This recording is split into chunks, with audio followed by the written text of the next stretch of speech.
What's up, guys? I hope you're well. Chadeo here. Today, we're checking out the history of football. World Cup's just right around the corner.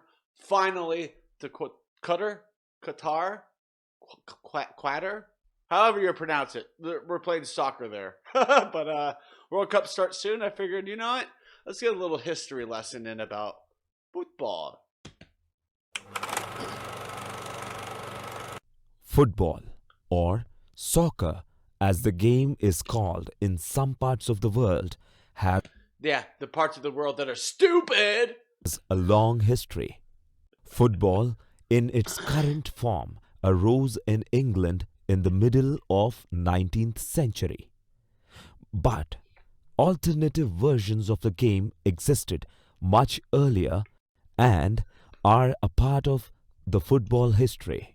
The Nice. game dates back to the Mesoamerican culture played with a rock some 3000 years ago, Wow. followed with kuzoo, where a ball was used for kicking in China. Various forms of the game were played in various countries, but the present form of the game developed in England in the 12th century.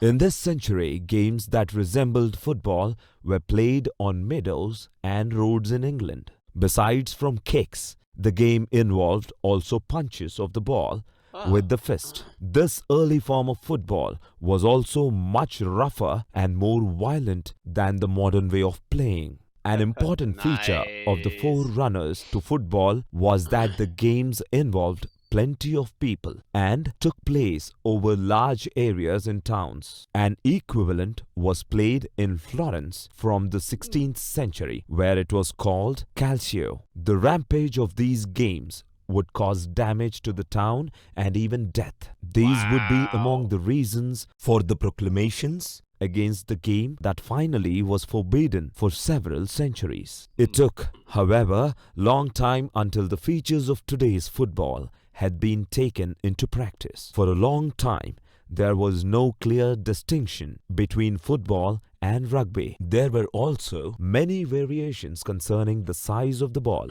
the number of players, and the length of a match. A Yep. game was often played in schools, and two of the predominant schools were rugby and Eton. At rugby, Ah. the rules included the possibility to take up the ball with the hands, and the game we today know as rugby has its origin from here. At Eton, on the other hand, Interesting. Did the not know ball was that. played exclusively with the feet, and this game Fascinating. can be seen as a close predecessor of the modern football. The game in rugby was called the running game, while the game in Eton was called the dribbling game. Proper rules for the game were decided at a meeting in Cambridge in 1848. The Okay. first football association was formed in 1863. This also led to a standardization of a size and weight of the ball, and also divided the game into two codes: association football Uh-huh. and rugby. The game would Cool. continue to develop for a long time, and there was still much flexibility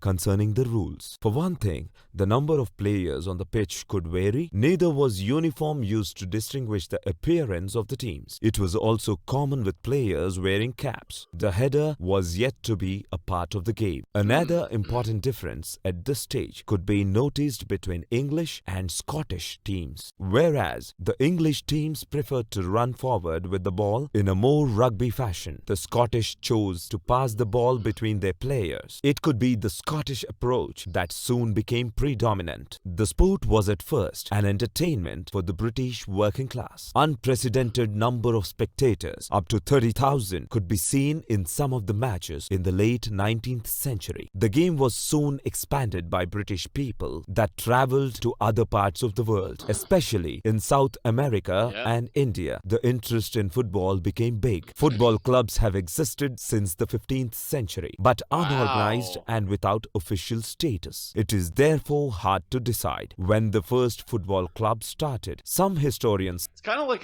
baseball here in the U.S. Like, we think we know when it started, but it's still up to debate if it's when it actually started or if it started earlier.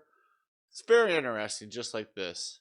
suggest that it was the football club formed in 1824 in Edinburgh. Earlier, clubs were often formed by former school students, and the first of this kind was formed in Sheffield in 1855. The oldest among professional football clubs is the English club.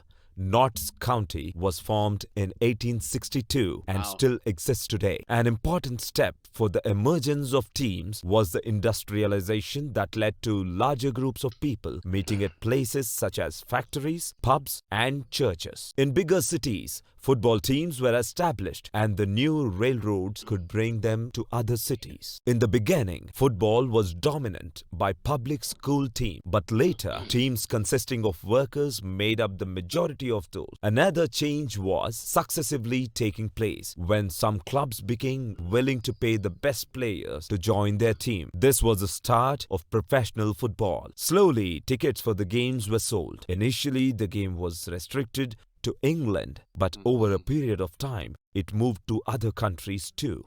The Federation Internationale de Football Association was founded in 1904, and the Foundation Act was signed by representatives from France, Belgium, Denmark, the Netherlands, Spain, Sweden, and Switzerland. England and other British countries did not join FIFA from the start. They had invented the game and saw no reason to subordinate to an association. Still, they joined in the following year, but would not partake in the World Cup until 1950.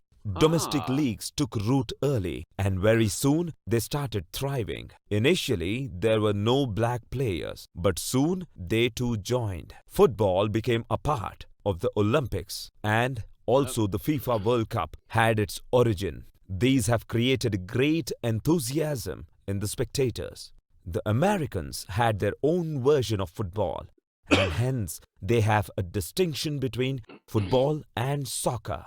Today, the latest addition to the game of football is futsal, as it is called. This game is slowly gaining in popularity but can be no match as yet to the original game of football. Nice. That was very interesting. I had no idea the origins of football, or soccer, as we Americans tend to call it. But that was very fascinating. I learned a lot. I'm very excited for this World Cup. Excuse me. I'm very, very excited for the game on November 25th, I believe. It's the United States versus England. Oh, it's going to be good. But before we get to England, the Americans get to England, they have to go through Wales first. So that'll be a fun game too. And yeah, so there you have it, the history of football. I want to thank you all for watching. Stay safe and don't forget to wash your hands. Bye.